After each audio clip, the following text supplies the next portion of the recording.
Hello friends, welcome back to my channel.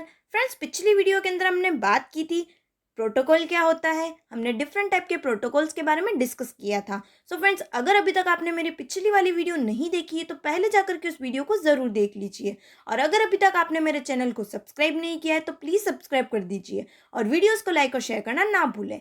आज की video के अंदर हम ट्रांसमिशन मोड और ट्रांसमीडियन मीडिया से रिलेटेड कुछ एमसीक्यूज को डिस्कस करने वाले हैं। तो चलिए फर्स्ट स्टार्ट करते हैं। फर्स्ट क्वेश्चन से, a term that define the direction of flow of information between devices. Different devices के बीच में जब डेटा का ट्रांसमिशन होता है तो जो भी इंफॉर्मेशन फ्लो होती है उसके डायरेक्शन को हम किस तरीके से किस टर्म के अंदर डिफाइन करते हैं। जैसा कि हम जानते हैं ट्रांसमिशन मोड, डिफरेंट टाइप के ट्रांसमिशन मोड्स का यूज़ किया जाता है जो एक टर्म होती है, यानी कि एक तरीका होता है जिसके थ्रू इंफॉर्मेशन की फ्लो जो होती है वो डायरेक्शन के बेसिस पर डिफाइन की जाती है। तो इसका आंसर हो जाएगा सी, यानी कि ट्रांसमिशन मोड। सेकेंड क्वेश्चन है हमारे पास में, transmission mode control the direction of signal flow. क्या ये बात ट्रू है या फिर फॉल्स है? Yes, transmission mode signal flow की डायरेक्शन को कंट्रोल करता है। जैसा कि हम जानते हैं एक ए डिवाइस है और दूसरा बी डिवाइस है, इन दोनों के बीच में डेटा या तो एज अ सिंप्लेक्स की तरह ट्रांसमिट होगा या फिर हाफ डुप्लेक्स की तरह होगा या फिर फुल डुप्लेक्स की तरह होगा। तो इसका आंसर हो जाएगा ए, मीन्स के ट्रू। थर्ड क्वेश्चन है हमारे पास में, which of the following is not a type of transmission mode. इनमें से कौन सा ट्रांसमिशन मोड का टाइप नहीं है? जैसा कि हम जानते हैं transmission mode basically three types का होता है। सिंप्लेक्स, जिसके अंदर एट अ टाइम एक ही डायरेक्शन के अंदर डेटा जो है ट्रांसमिट हो सकता है। फुल डुप्लेक्स, जिसके अंदर दोनों साइड में data at a time transmit हो सकता है। और हाफ डुप्लेक्स, जिसके अंदर दोनों साइड में डेटा ट्रांसमिट तो हो सकता है लेकिन एट अ टाइम ट्रांसमिट नहीं हो सकता है। तो ये थ्री जो होते हैं ट्रांसमिशन मोड के टाइप होते हैं, यानी इनमें से जो टाइप नहीं है वो है फिजिकल, यानी कि इसका आंसर हो जाएगा डी। नेक्स्ट क्वेश्चन है हमारे पास में, अ transmission that generally involves dedicated circuit. एक ऐसा ट्रांसमिशन मोड जिसके अंदर डेडिकेटेड सर्किट शामिल होते हैं, तो ये होता है सिंप्लेक्स। सिंप्लेक्स, जैसा कि हम देखते हैं यहाँ पे एक ए डिवाइस है और दूसरा बी डिवाइस है, ये एट टाइम ए से बी तक की डेटा को ट्रांसमिट करता है, यानी कि इसकी जो डायरेक्शन होती है वो वन डायरेक्शन होती है, इसीलिए इसे हम सिंप्लेक्स कहते हैं। तो इसका आंसर हो जाएगा ए। नेक्स्ट क्वेश्चन है हमारे पास में, अ transmission mode that can transmit data in both the direction but transmit in only one direction at a time. जैसा कि हम जानते हैं हाफ डुप्लेक्स मोड। मान लेते हैं हमारे पास में कोई भी एक ए डिवाइस है और दूसरा हमारे पास में बी डिवाइस है। ए ने बी को कोई भी डेटा ट्रांसमिट किया है तो बी भी जो है ए को डेटा ट्रांसमिट कर तो सकता है, लेकिन एट अ टाइम जो है ये दोनों काम एक साथ नहीं हो सकते हैं, यानी कि दोनों डायरेक्शन के अंदर डेटा ट्रांसमिट होता है लेकिन सेम टाइम पर नहीं होता है। इसीलिए इसका आंसर हो जाएगा बी, यानी कि half duplex mode transmission mode होता है जो कि one direction at a time जो है डेटा को ट्रांसमिट करता है। नेक्स्ट क्वेश्चन है हमारे पास में, a communication between a computer and a keyboard involves dash dash dash duplex transmission. जब हम बात करते हैं कंप्यूटर और कीबोर्ड की तो उन दोनों के बीच में जो कम्युनिकेशन होती है वो कौन से मोड के थ्रू जो है कंप्लीट होती है? तो इसका आंसर हो जाएगा हमारे पास में सिंप्लेक्स। सिंप्लेक्स, जिसके अंदर क्या होता है, यूजर से कंप्यूटर के साथ में कम्युनिकेट करवाने के लिए यूजर से इनपुट लिया जाता है, यानी एक टाइम पर एक ही काम होता है, इसीलिए इसका आंसर हो जाएगा ए। नेक्स्ट क्वेश्चन है हमारे पास में, telephone network operate in this mode. Telephone network कौन से मोड के अंदर ऑपरेट होता है? ये फुल डुप्लेक्स मोड के अंदर ऑपरेट होता है। जैसा कि हम जानते हैं फुल डुप्लेक्स मोड के अंदर क्या होता है, ये एक ए डिवाइस है, दूसरा ये बी डिवाइस है। एट अ टाइम ए जो है वो डेटा को ट्रांसमिट भी कर सकता है, बी रिसीव कर रहा है, और बी जो है इस डेटा को ट्रांसमिट कर सकता है ए को, और ए इसको रिसीव करता है। इसका मतलब ये होता है कि एट अ टाइम दोनों ट्रांसमिट भी कर सकते हैं और रिसीव भी कर सकते हैं, इसीलिए इसे हम फुल डुप्लेक्स मोड कहते हैं। जैसे आप टेलीफोन पर कन्वर्सेशन करते हो तो उसके अंदर दोनों सुन भी सकते हैं और दोनों बात भी कर सकते हैं, इसीलिए इसका आंसर हो जाएगा सी, यानी कि फुल डुप्लेक्स मोड के अंदर ही टेलीफोन नेटवर्क ऑपरेट होता है। नेक्स्ट क्वेश्चन है हमारे पास में, a walkie talkie operates in which mode. Walkie talkie कौन से मोड के अंदर ऑपरेट होता है? जैसा कि हम जानते हैं हाफ डुप्लेक्स मोड, अभी मैंने आपको बताया दोनों डायरेक्शन के अंदर डेटा ट्रांसमिट तो हो सकता है लेकिन सेम टाइम पर डेटा ट्रांसमिट नहीं हो सकता है, इसीलिए वॉकी टॉकी जो होता है वो हाफ डुप्लेक्स के अंदर ऑपरेट होता है, यानी इसका आंसर हो जाएगा बी। नेक्स्ट क्वेश्चन है हमारे पास में, transmission media lie below the which layer.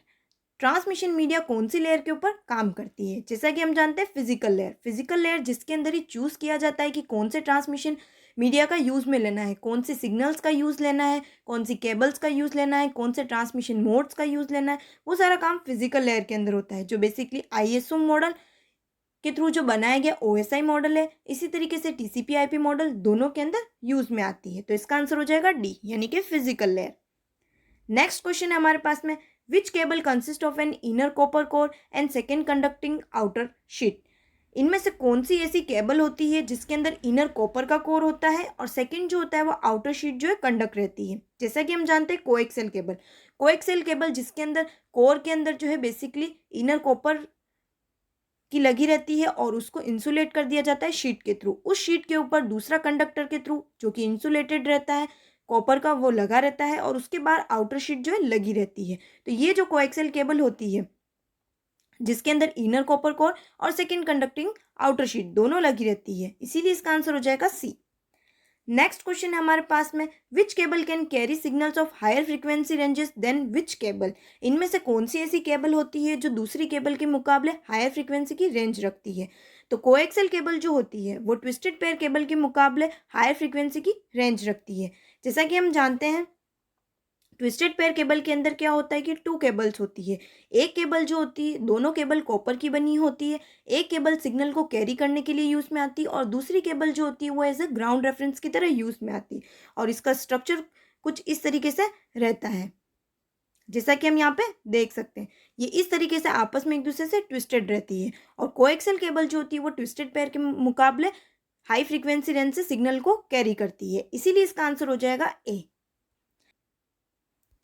Next question है हमारे पास में, which are use for cellular phone, satellite and wireless LAN communication. इनमें से कौन सी ऐसी वेव्स होती है जो cellular phone, satellite and microwave LAN communication के लिए यूज में आती है। सो बेसिकली माइक्रोवेव जो होती है वो सेलुलर फोन, सैटेलाइट और वायरलेस कम्युनिकेशन इनके अंदर यूज में आती है। माइक्रोवेव बेसिकली 2 टाइप्स की होती है, एक होती है टेरेस्ट्राइल माइक्रोवेव और दूसरी होती है सैटेलाइट माइक्रोवेव, और वो अपनी अलग अलग फ्रिक्वेंसी से वर्क करती है, इसीलिए इसका आंसर हो जाएगा सी। नेक्स्ट क्वेश्चन है हमारे पास में, the inner core of an optical fibre is dash dash dash in composition. Optical fibre cable की जो इनर कोर होती है वो किससे बनी होती है। ये बनी होती है या तो ग्लास की या फिर प्लास्टिक की। बेसिकली हम देखते हैं कि ऑप्टिकल फाइबर केबल जो हाई फ्रीक्वेंसी से डेटा को कैरी करने के लिए यूज़ में आती है, इसके कोर के बाहर क्लेडिंग लगी रहती है ताकि जो भी लाइट इससे पास आउट की जा रही है वो बाहर ना निकल जाए। और लाइट जिसकी जो कि बहुत ही फास्टली काम करती है और बहुत ही स्पीड से डेटा को ट्रांसफ़र करती है, इसीलिए ऑप्टिकल फाइबर केबल के अंदर लाइट का यूज़ किया जाता है और जिससे इसको पास आउट किया जाता है और जो भी लाइट रिफ्लेक्ट होती है वो ग्लास और प्लास्टिक के अंदर रिफ्लेक्ट होती है। तो जो इनर कोर होता है ऑप्टिकल फाइबर केबल का वो बना होता है ग्लास का या फिर प्लास्टिक का, तो इसका आंसर हो जाएगा बी। नेक्स्ट क्वेश्चन है हमारे पास में, in which cable consist of 2 insulated copper wire twisted together. कौन सी ऐसी केबल होती है जिसके अंदर 2 इंसुलेटेड कॉपर वायर आपस में एक दूसरे से ट्विस्टेड रहते हैं। किस तरीके से, इस तरीके से ये आपस में एक दूसरे से ट्विस्टेड रहते हैं। तो ये होती है हमारे पास में ट्विस्टेड पेयर केबल। जैसा कि आपने देखा होगा टेलीफोन्स वगैरह के अंदर ट्विस्टेड पेयर केबल जो है दिखाई देती है, जिसके अंदर इन दोनों को आपस में एक दूसरे से जो है ट्विस्ट कर दिया जाता है ताकि जो भी हमारे पास में क्रॉस टॉक से या नॉइज से उसको रिड्यूस किया जा सके। तो इसका आंसर हो जाएगा ए, यानी कि twisted pair cable. Next question है हमारे पास में, signal with a frequency about 30 megahertz use dash dash propagation. इनमें से कौन सा जो कि सिग्नल को, जिसकी सिग्नल की फ्रीक्वेंसी होती है 30 मेगाहर्ट्ज, कौन यूज में लेती है। ये होती है हमारे पास में लाइन ऑफ साइट, तो इसका आंसर हो जाएगा ए। नेक्स्ट क्वेश्चन है हमारे पास में, a parabolic dish antenna is a antenna. Parabolic dish antenna किस टाइप का एंटीना होता है। ये होता है यूनिडायरेक्शनल एंटीना। बेसिकली यूनिडायरेक्शनल जो कि माइक्रोवेव्स के अंदर यूज में आती है। तो वहाँ पे जब हम टेरेस्ट्राइल माइक्रोवेव की बात करते हैं तो उसके अंदर इन पैराबोलिक डिश एंटीनास का यूज़ किया जाता है, जिनको टावर्स के ऊपर लगा दिया जाता है। और इसके अंदर टावर्स जो होते हैं, यानी कि ये जो हमारे पास में एंटीनास होते हैं वो लाइन ऑफ साइट के अंदर यानी कि नैरोली फोकस होना ज़रूरी होते हैं। तो इसका आंसर हो जाएगा ए। नेक्स्ट क्वेश्चन है हमारे पास में, which are use for short range communication such as those between a PC and a peripheral devices. इनमें से कौन सी ऐसी वेव्स होती है जो शॉर्ट रेंज कम्युनिकेशन के लिए यूज में आती है। जैसे हम बात करते हैं किसी पीसी या फिर पेरिफेरल डिवाइसेस के अंदर। पेरिफेरल डिवाइसेस जिसके अंदर हमारे पास में कीबोर्ड हो सकता है, कोई भी दूसरा डिवाइस हो सकता है, माउस हो सकता है, कोई भी इनपुट आउटपुट डिवाइस या अदर डिवाइस हो सकता है। तो जो शॉर्ट रेंज की कम्युनिकेशन होती है उसके अंदर हमारे पास में इंफ्रारेड्स का यूज़ किया जाता है। जैसे हम देखते हैं कि टीवी रिमोट जो होता है वो इसका सबसे बेस्ट एग्जांपल होता है, जो कि इंफ्रारेड वेव्स का ही यूज़ में लेता है। अगर आप एक रूम के अंदर बैठे हो और उस रिमोट को आप चलाते हो तो वो सिर्फ उसी रूम के अंदर वर्क करेगा, दूसरे रूम के अंदर बैठ करके आप चलाओगे तो वो नहीं चलेगा। वो होती है इंफ्रारेड वेव्स। तो इसका आंसर हो जाएगा बी। नेक्स्ट क्वेश्चन है हमारे पास में, विच media transport electromagnetic waves without the use of a physical conductor. इनमें से कौन सा ऐसा मीडिया होता है जो बिना किसी फिजिकल कंडक्टर या बिना किसी केबल्स का यूज किए हुए इलेक्ट्रोमैग्नेटिक वेव्स को ट्रांसपोर्ट करता है। तो जो अनगाइडेड मीडिया होता है, जिसे कि हम वायरलेस मीडिया भी कहते हैं, जिसके अंदर डेटा का ट्रांसमिशन बिना किसी केबल और बिना किसी फिजिकल मीडियम का यूज़ करते हुए ट्रांसमिट किया जाता है, यानी डेटा को ट्रांसमिट करने के लिए इलेक्ट्रोमैग्नेटिक वेव्स का यूज़ किया जाता है, इसीलिए इसे हम क्या कहते हैं, अनगाइडेड मीडिया कहते हैं। तो इसका आंसर हो जाएगा बी। नेक्स्ट क्वेश्चन है हमारे पास में, which of the following primarily use guided media. इनमें से कौन से ऐसे हैं जो कि गाइडेड मीडिया को यूज़ में लेते हैं। तो जो लोकल टेलीफोन सिस्टम होता है वो गाइडेड मीडिया को यूज़ में लेता है। रेडियो ब्रॉडकास्टिंग जो होती है वो भी वायरलेस होती है, सैटेलाइट कम्युनिकेशन भी वायरलेस होती है, सेलुलर जो टेलीफोन सिस्टम होते हैं वो भी वायरलेस होते हैं, जो कि आजकल हम लोग यूज़ में लेते हैं। और जो पहले फ़ोन्स यूज़ में आते थे जिन्हें हम लोकल टेलीफोन सिस्टम कहते हैं, वो गाइडेड मीडिया को यूज़ में लेते हैं। बेसिकली आपने देखा होगा कि लोकल टेलीफोन सिस्टम के अंदर ट्विस्टेड पेयर केबल्स का यूज़ किया जाता है, जो कि इस तरीके से ट्विस्टेड रहती है, जो कि एक टाइप का गाइडेड मीडिया होता है। इसीलिए इसका आंसर हो जाएगा सी। नेक्स्ट क्वेश्चन है हमारे पास में, radio waves are. Basically radio waves जो कि ओमिनी डायरेक्शनल होती है। ओमिनी डायरेक्शनल क्या होता है, यानी कि ये जो वेव्स होती है वो ऑल डायरेक्शन के अंदर डेटा को ट्रांसमिट करती है, इसीलिए इसे हम क्या कहते हैं, ओमिनी डायरेक्शनल कहते हैं। बेसिकली रेडियो वेव्स का यूज़ भी जैसे कम्युनिकेशन के अंदर किया जाता है। जो भी वायरलेस कम्युनिकेशन कंप्लीट होती है, वो वायरलेस जो कम्युनिकेशन कंप्लीट होती है वो रेडियो वेव्स के थ्रू कंप्लीट होती है। तो इसका आंसर हो जाएगा ए। सो फ्रेंड्स, ये बात थी हमारे पास में कुछ इंपॉर्टेंट एमसीक्यूज़ की, जो आपके एग्जाम के पर्पज से बहुत ही ज़्यादा इंपॉर्टेंट है। इनको आप अच्छे से समझ लीजिए और इनको अच्छे से सॉल्व कर लीजिए। सो फ्रेंड्स, आज के लिए यहीं तक। आने वाली वीडियोस के अंदर हम और भी एमसीक्यूज़ को डिस्कस करने वाले हैं। सो फ्रेंड्स, अगर अभी तक आपने मेरे चैनल को सब्सक्राइब नहीं किया है तो प्लीज़ सब्सक्राइब कर दीजिए और वीडियोज़ को लाइक और शेयर करना ना भूलें। Thank you.